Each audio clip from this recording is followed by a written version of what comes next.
The morning I found the hotel receipt in David's coat pocket, the world tilted on its axis and never quite righted itself again. 23 years of marriage dissolved into a piece of paper that smelled faintly of another woman's perfume. The betrayal wasn't just in the act itself, but in the casual way he'd left evidence behind, as if I were already invisible to him. My name is Elena Vasquez, and at 52 I thought I knew who I was. I was the dutiful wife of a successful investment banker, the mother of two grown children who'd moved across the country for their careers, and a former art teacher who'd traded her paintbrushes for dinner parties and charity galas. We lived in a sprawling colonial in Westchester County, the kind of house that appeared in magazines about achieving the American dream. What those magazines never showed was how hollow such dreams could become. The receipt was dated 3 weeks earlier. The Plaza Hotel, Manhattan. A Thursday afternoon when David had told me he was in back-to-back meetings. The room charges, the champagne, the dinner for two at the hotel restaurant. Each line item felt like a paper cut across my heart. But it was the handwritten note tucked behind the receipt that truly shattered me. Until next time, my darling. I sat in our marble-tiled kitchen, surrounded by the silence of a house that had grown too large for the people who remained in it, and realized I'd been living with a stranger. The man who'd kissed me goodbye that very morning, who'd asked me to pick up his dry cleaning, who'd reminded me about dinner with the Richardsons on Saturday. That man was a fiction we'd both been maintaining. When I confronted David that evening, he didn't even have the decency to lie. He stood in the doorway of his study, loosening his silk tie with the same methodical precision he applied to everything else in his life, and said, "Her name is Anastasia. She's 28, and yes, I'm in love with her." The words hit me like physical blows. 28, younger than our daughter. I wanted to rage, to throw something, to make him understand the magnitude of what he was destroying. Instead, I heard myself ask, "How long?" 8 months. He sat down heavily in his leather chair, suddenly looking older than his 55 years. "Elena, I didn't plan this. It just happened. Things like this don't just happen, David. They're choices. Every hotel room, every lie, every moment you looked me in the eye and pretended we were still." I couldn't finish the sentence. We were still what?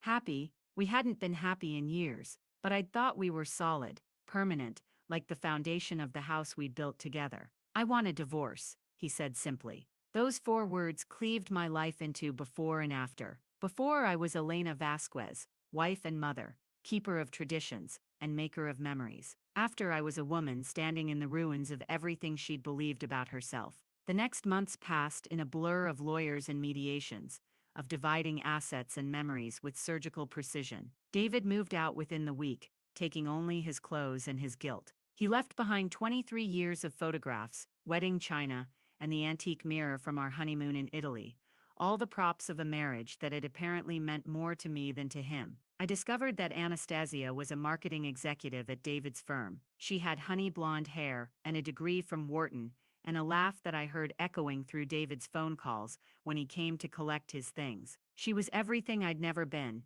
ambitious, modern, unencumbered by the weight of middle age and compromise. The divorce was finalized on a gray Tuesday in November. I signed papers that reduced decades to financial arrangements and custody schedules for holidays we'd likely never share again. The judge's gavel fell with a sound like a period at the end of a very long sentence. That night, alone in the house that now felt like a mausoleum, I stood in what had been our bedroom and truly looked at myself for the first time in years. The woman in the mirror was a stranger, soft where I'd once been firm, gray threading through brown hair, wearing the kind of safe, expensive clothes that whispered appropriate rather than beautiful. When had I become so careful, so small? I found myself drawn to the attic, to boxes I hadn't opened in decades. My art supplies, dusty and forgotten, lay buried beneath Christmas decorations and my children's school projects. I pulled out a canvas, stretched and primed, but never used, and set it up by the window where the light was strongest. I painted for 6 hours straight that day, my hands remembering rhythms my mind had forgotten. The painting that emerged was raw, angry slashes of red and black that looked like wounds against white.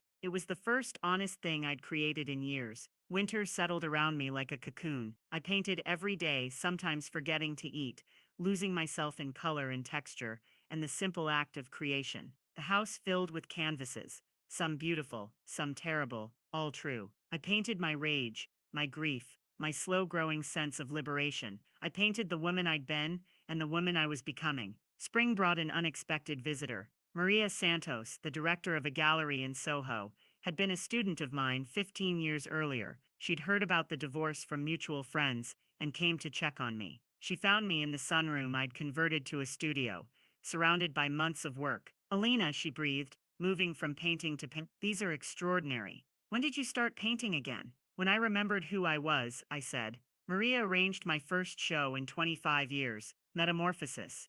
Recent Works by Elena Vasquez, opened on a humid evening in June. I stood in the gallery, wearing a black dress I'd bought specifically for the occasion. Not safe, not appropriate, but beautiful, and watched strangers connect with pieces of my soul made visible. The reviews were better than I'd dared hope. Vasquez paints with the fury and wisdom of a woman who has stared into the abyss and chosen to create light, wrote the Times critic. The show sold out within 2 weeks. More galleries began calling. Collectors inquired about commissions. I hired an agent, a fierce woman named Rebecca, who wore red lipstick like armor and negotiated like she was liberating hostages. My prices climbed. My waiting list grew. A year later, I was invited to participate in the Venice Biennale. Standing in that ancient city, surrounded by art that would outlive all of us, I felt something I hadn't experienced in decades: pride. Not in being someone's wife or mother, but in being myself. The transformation wasn't just professional. I'd lost 30 pounds without trying, my body responding to the physical demands of painting large canvases and the mental energy of creativity. I let my hair grow and go fully silver, which made my dark eyes seem larger, more intense. I bought clothes that celebrated rather than concealed, art jewelry that caught the light and drew attention to my hands, hands that created beauty now, rather than just maintaining order. 2 years after the divorce, Art Forum featured me on their cover. The photograph showed me in my studio, paint-stained apron over a flowing dress, silver hair pulled back to reveal the strong bones of my face. The headline read, Alana Vasquez, The Renaissance at 50. Inside, the article chronicled my journey from suburban wife to internationally recognized artist. I was in my gallery, hanging pieces for a new show, when Rebecca burst in with her phone pressed to her ear and a strange expression on her face. Alana, you need to hear this. She put the call on speaker. David's voice filled the room, uncertain and smaller than I remembered. Alana, is that really you on the magazine cover? I couldn't believe it when I saw it at the newsstand. You look incredible, different. I mean, you were always beautiful. But this is, what do you want, David? My voice was steady, curious rather than hostile. I made a mistake, he said. The biggest mistake of my life. Anastasia and I were getting divorced. She's not who I thought she was. She's ambitious and cold, and she never wanted children, and she's not me. I finished gently. No, she's not you. Elena, do you think we could talk? Maybe have dinner? I know I hurt you terribly, but if there's any chance we could... David, I interrupted him, and he fell silent. I need you to understand something. The woman you divorced, the one who picked up your dry cleaning and arranged your dinner parties and disappeared into your shadow, she's gone. I grieved for her, and then I let her go. But you're still you, he said desperately. You're still the woman I fell in love with in college, the one who used to paint portraits of strangers in Washington Square Park. You're right, I said. I am that woman. I'm exactly that woman, which is why I could never go back to being the woman you left. The silence stretched between us, filled with 23 years of shared history and the weight of choices that couldn't be undone. I'm happy for you, he said finally, and I was surprised to hear that he meant it. You deserve this success. You always were the most talented person I knew. Thank you, I said. That means more than you know. After I hung up, Rebecca looked at me with something like awe. How do you feel? I considered the question seriously. Free, I said. Completely free. That evening, I walked through Central Park as the sun set behind the skyline, painting the sky in shades of rose and gold. I thought about the woman I'd been 3 years ago, crying over hotel receipts and divorce papers, and the woman I was now anticipating a solo exhibition in Paris next spring. The betrayal that had shattered my world had also freed me from a life that was too small for who I was meant to become. David's leaving hadn't destroyed me. It had revealed me. The injustice of his abandonment had transformed into the justice of my rebirth. I passed a young couple on a bench, wrapped in each other's arms, whispering promises they believed would last forever. I didn't envy them their certainty. I'd learned that the most profound love affair you can have is with yourself, with your own untapped potential, with the person you become when you stop apologizing for taking up space in the world. My phone buzzed with a text from my daughter. Saw the art forum piece, Mom. Dad sent it to me. I'm so proud of you. You're not just surviving, you're thriving. Yes, I thought, watching the last light fade from the sky. I'm thriving. I continued walking, my silver hair catching the lamplight, my paint stained fingers carrying the memory of today's work and the promise of tomorrow's. Behind me lay the ruins of a marriage, a betrayal that had once seemed like the end of everything. Ahead lay galleries and exhibitions, canvases waiting to be filled, a life that belonged entirely to me.